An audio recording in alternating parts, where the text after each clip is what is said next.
What's a sign that someone is cheating that isn't obvious until you've experienced it? Before we start, don't forget to subscribe, and I'd really appreciate it if you leave a like and comment something related to the topic. Let's begin. Story 1. My ex-wife started talking constantly about a new coworker and secretly texting him for months, right after we got married. I first got suspicious when I noticed her texting really late at night. One night, I couldn't sleep, rolled over to face her side of the bed, and she quickly hid her phone. I didn't think much of it until I noticed she had changed her iPhone settings to hide the names of people texting her and notifications. Then she became overly protective of her phone, always keeping it with her, and if she had to set it down, it was always face down. Suddenly, she started coming home late from her restaurant job all the time, with excuses like waiting for customers to leave or having extra side work. Then she started giving this coworker rides home since he didn't have a car.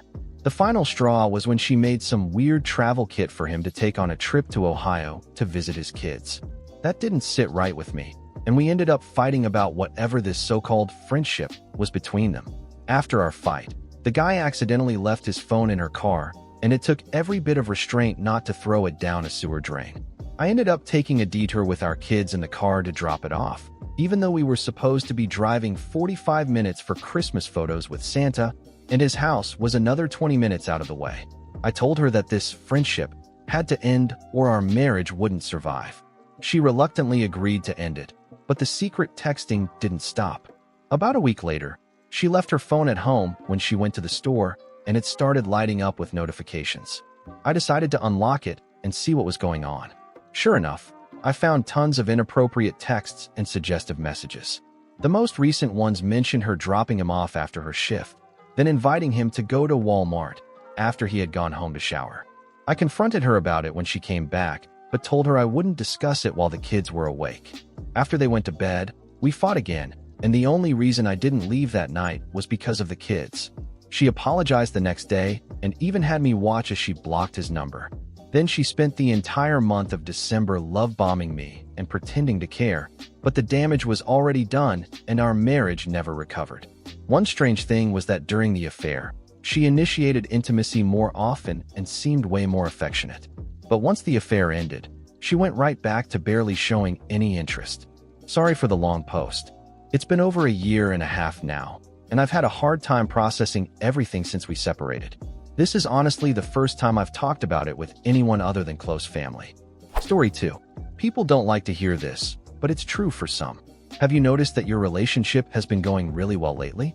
Your partner seems to be in a good mood all the time and is being extra nice to you. You're fighting way less than you used to, and everything seems perfect. For some cheaters, that's exactly how it plays out. They're in a relationship and they're somewhat happy, but also not. They don't really want to leave, but they feel some resentment about missing out on being single, and they kind of blame their partner for it. Maybe they're unhappy about small, perceived issues, or maybe they've become overly critical of your sex life because they want intimacy, but feel like you control access to it. Once they start cheating, all that weight and pressure disappears. They don't feel like they're missing out anymore, because they aren't. And it's not like they hate you. They still care about you. In fact, they might feel a little guilty, so they act extra nice. They're less interested or demanding when it comes to sex because they're getting it somewhere else too.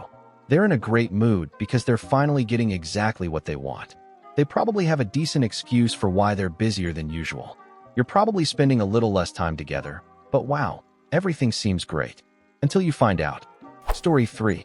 Dressing better, disappearing without saying anything, not texting, and suddenly not needing emotional validation or company like they usually do. They seem preoccupied and less open about what's going on in their life or day-to-day routine. Staying up late on their phone, missing events, suddenly caring about their style and appearance, spending hours at the gym every other day, and taking an interest in fitness when they never did before. Always on their phone. Then they start becoming cold, mean, and almost hateful, but still insist on staying together. They become forgetful of you, like they don't remember or care that you're even there when you travel together or attend events. It's like you only exist for them to criticize and resent. It felt like I had done something to him out of nowhere, and somehow my very existence started to make him hate me. Story 4. Wearing makeup more often, dressing better, and using perfume regularly. Getting unusually excited about going to work. coming home later than usual and often in a great mood instead of being tired or worn out. Spending a lot more time on her phone, walking in and out of rooms while scrolling. Her phone was suddenly always on silent, and whenever it vibrated, she'd make sure to tilt it so I couldn't see the screen, holding it close to her face. Another sign, one that's obvious but not to everyone, is to act like you know something and watch how they react. Based on all those changes, I already had a strong feeling something was off. I calmly mentioned the changes I'd noticed, then continued speaking as if I knew more than I was letting on. She immediately got flustered. Her breathing quickened, her pulse went up, and she kept panicking, asking what I was talking about. I just told her, "When you're ready to talk, I'll talk." And that was it. Story 5. This one might seem obvious, but it wasn't to me. I had been married for about 23 years to a man who seemed honest and deeply religious. It all started when he came back from a trip to Thailand with gonorrhea. The doctor had to speak to me privately to make sure I got treated as well. I asked if there was any possible way to get it without sexual contact, and he said no. I even used the internet, which was still pretty new at the time, to look it up, and everything said that while it could theoretically survive for a minute or two outside the body, it needed a warm, moist environment to live. My ex's explanation was that a colleague had convinced him to get a massage, and the masseuse, I refused to call her a massage therapist, had touched him and must have spread it from another customer. I wanted so badly to believe him that I did, but that was the beginning of the end. Later, my teenage daughter overheard one of his early morning phone calls. The way he was talking made her think he was on the phone with me, but she couldn't understand why I'd be out of the house so early, especially since I was still in bed. It took her months, but her sister finally convinced her to tell me. Of course, he denied everything, and I, being emotionally dependent on him, tried not to believe what my daughter said. From that moment on, I started monitoring everything, including the phone bill, which, back then, listed every call. One day, I surprised him by picking him up from the airport after he told me it would be too late and that a coworker named Tom would get him. That's when I saw her, apparently there to pick him up instead. The next time he went out of town, I paid her a visit. She told me she was just waiting for our divorce, because once we split, he was going to marry her. I was determined not to give him that satisfaction. So we went to an excellent male counselor for a couple of years, but he couldn't let go of his addiction, and after 27 years of marriage, I finally divorced him. By then, the other woman had already given up on him and married someone else. He just moved on to others. Story 6. I saw my, then recent, ex about a month after she broke up with me. We were on decent terms. It ended because we just weren't a good fit anymore. I ran into her at an event, and we hung out. Everything seemed fine. I approached her while she was on a video call with someone, and she quickly hung up and put her phone away. When I asked who she'd been talking to, she said it was someone she'd worked with over the summer. Her eyes shifted to the side, her mouth tightened. I caught a weird vibe, but brushed it off. 2 months later, about 3 months after our breakup, she came clean and told me she'd been cheating on me for at least 2 months before ending things. The person she'd been talking to that day was the guy she'd been seeing. She said she wanted to tell me because they were going official, and she didn't want me to find out from someone else. It took me a long time to recognize that for what it was, narcissism.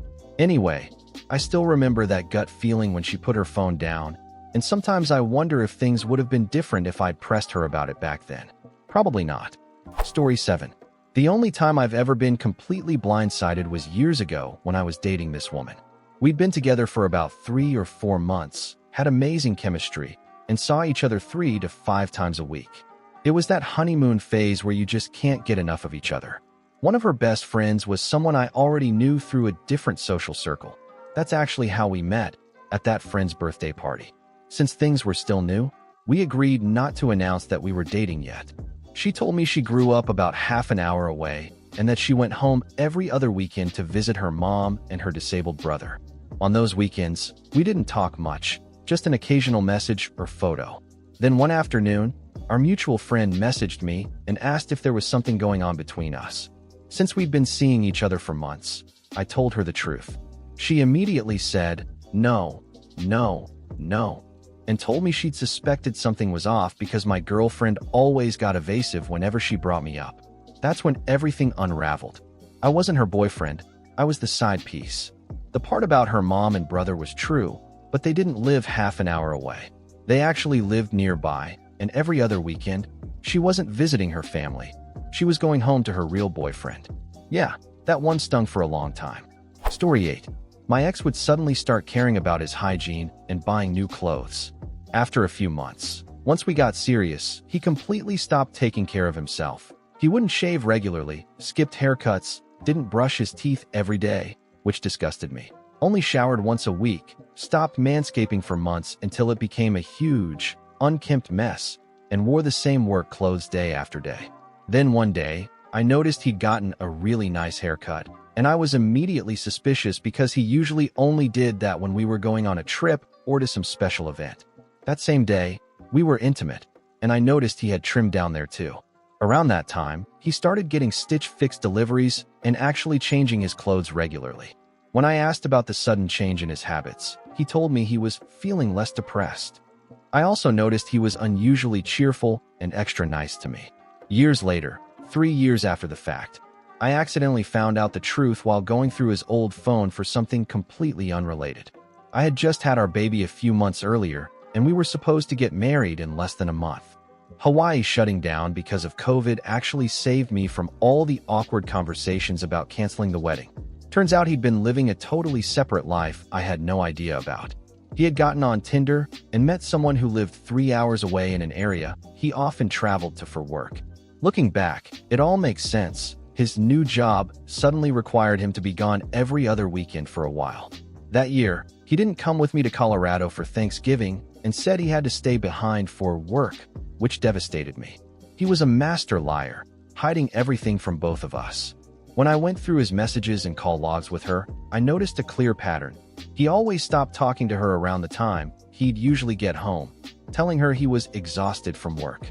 Sometimes he'd call her late at night while I was asleep, and he was supposedly playing PlayStation. He'd also take ridiculously long bathroom breaks, which I now assume were to text her when I was around. So yeah, there's a lesson straight out of the master's playbook. Story 9. They absolutely, positively love you in the relationship. Why would you even question that? That's so weird. They just have a new outlook on life. They're trying to find themselves. But seriously, how could you even think they're not happy in this relationship? That's pretty insulting. Wow. They just never felt like they got to be independent, and they just need some space to figure out who they are. Oh my God, you're smothering them with questions. They just can't talk right now, and honestly, you're being really weird about all of this, and that's not very attractive. Can you not just respect their wishes and back off? Can't a person just want to be alone for a second?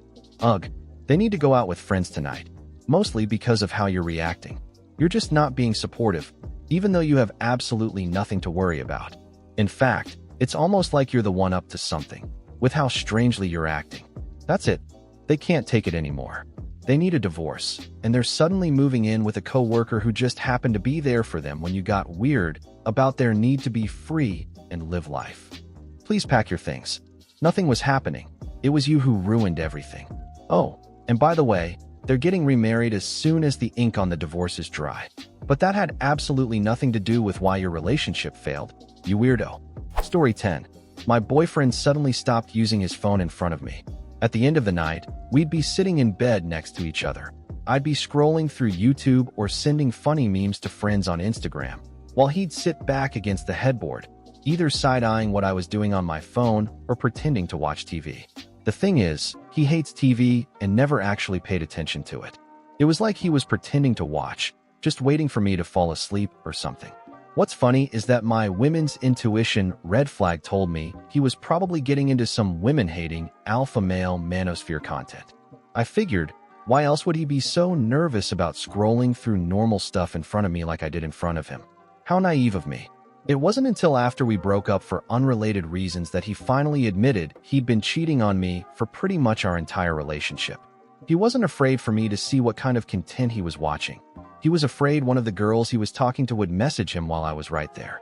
Looking back, he probably didn't even know how to pretend to be busy on his phone because, in hindsight, all he really used it for was watching adult content and pursuing other women. Story 11. When they have friends they won't let you meet. When she suddenly goes from being miserable at her job to absolutely loving it. When her anxiety starts spiking out of nowhere and she needs more alone time to clear her head. If her Discord or Messenger username and profile picture suddenly change for no reason after being the same for ages, you need to get out of your head. Everything that once attracted her to you suddenly becomes something that annoys, disgusts, or embarrasses her. They start picking up new or old habits. An ex-smoker starts smoking again, or suddenly starts using weed. They become forgetful when they usually aren't, start running late, and let responsibilities slide more and more. They seem overly cheerful for no reason, like they're secretly looking forward to something or someone.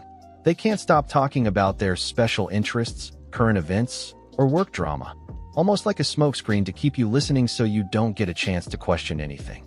They lose interest in things they used to love, suddenly, not gradually. They stop looking you in the eye when they talk. Their phone breaks, but you never actually see the broken one. Then a new phone appears.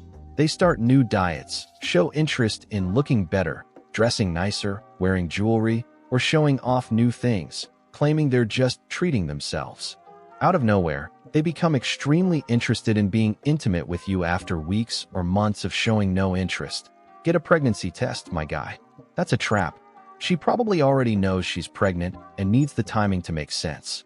It's a big red flag that she's been cheating and got dumped when her affair partner found out. Think with your head. It could save you a lot of time and money. I have to stay at my parents' place for a couple of days. It just came up. This starts happening more and more often. Their political or religious beliefs suddenly change. Cheaters often mimic their new partner's views without even realizing it. They start asking you weird, what-if questions like, who would you sleep with if you had a hall pass? They have nightmares or become restless. Guilt eats at people, and it often shows up in their sleep or racing thoughts. They start seeming like they'd rather be anywhere else, distant, detached, uninterested in whatever's happening around them. Clothes start disappearing. That favorite shirt she always wears suddenly goes missing. She probably left it at someone else's house. Same goes for guys. New clothes might start showing up, and when you ask, they'll insist they've had them forever. You come home to find the toilet seat up, even though she swears she's been alone all day. Unexpected weight gain. All those secret dates, drinks, and dinners start to add up, especially when there's no sign of any change in diet or activity at home. They start getting sick more often. Being around new people and living two separate lives is stressful, draining, and eventually takes a physical toll. Story 12. I was never invited to her house, and she never wanted me to meet her family, even though she had met many members of mine. Then she gradually stopped caring to text, call, or see me, even though she worked from home and had plenty of free time. The nail in the coffin was the last weekend we spent together. I wasn't feeling well, and we were on a road trip somewhere, so I was sleeping in the back seat. She's the kind of overly cautious driver who constantly tells others how to drive. Twice while I was asleep during that drive, she slammed the brakes so hard that I fell onto the floor. The first time, I gave her the benefit of the doubt. The second time, I asked, "Why are you waking me up on purpose when you know I'm not feeling well?" That same weekend ended up being the last time I ever saw her. She blocked me without saying a word and never gave me any explanation. We haven't spoken since. She's someone with an anxious attachment style, so I'm convinced she had already found someone else and was just waiting for an excuse to leave. She didn't want me to meet her family. Our phone calls had dwindled to maybe 20 minutes a day. Our texts were practically non-existent, and right after that weekend, she completely cut me off without warning. I'm almost certain she was seeing someone else and had been planning her exit for a while. I'd already noticed she was constantly talking and texting other people, yet somehow couldn't be bothered to do the same with me. I never got any answers, and I still find myself wondering, what was the point if you clearly didn't even like me as a person? But I'm working on moving forward. Being cheated on changes you. It leaves you to pick up the shattered pieces on your own. But in my case, I'm rebuilding myself better than ever. Story 13. For me, everything was unnoticeable at first. I ended up ending things in the middle of a deployment because I felt completely stranded and alone. She had become distant, almost unreachable. It wasn't until I got home and saw the aftermath of what she'd been doing the whole time that everything started to make sense. All those times she was too busy to talk, how she never called or texted first and only replied when I reached out. It all lined up. The small lies here and there that seemed suspicious at the time turned out to be little cover-ups to keep me from noticing the bigger truth. Whenever we argued, it was somehow always my fault. She got increasingly private about her life, spending time with new friends I'd never even heard of before, and they suddenly took up a lot of her time. I used to ask her to send photos so I could meet them, but she'd go silent and later say she forgot. Looking back, it's so clear. In my experience, especially in long-term relationships, people who cheat go to extreme lengths to hide what they're doing. They have to lie constantly to keep up the act. I can only assume that, over time, the guilt eats away at them until they can't take it anymore. And that's when they either leave, confess, or get caught. Story 14. Getting defensive over something completely harmless can be a big sign. I remember one time when my sister's car wasn't working, so we were borrowing my dad's. He told me he was going out to get groceries, and I said okay, but asked him to hurry back because my sister and I wanted to go to the gym and her car still wasn't fixed. Out of nowhere, he got angry and snapped that he'd come back whenever he felt like it. What he didn't know was that I had access to his Google account and tracked his location. I got into my sister's barely functioning car and drove to where he was. Sure enough, I caught him with the woman he'd been cheating with. The look on his face when we pulled up, he looked like he'd just seen the devil himself. Getting defensive over something so harmless can be a giveaway. I remember when my sister's car wasn't working, so we were borrowing my dad's. One day, he said he was going out to get groceries, and I told him okay, but to hurry back since my sister and I wanted to go to the gym and her car still wasn't fixed. Out of nowhere, he got angry and said he'd come back whenever he felt like it. What he didn't know was that I had logged into his Google account and tracked his location. I got into my sister's barely running car and drove to where he was. Sure enough, I caught him with the woman he'd been cheating with. The look on his face when we pulled up, he looked like he'd just seen the devil himself. If you enjoyed the video, don't forget to leave a like and subscribe, activate the notification bell, and share a similar story or anything you'd like to say in the comments. See you next time.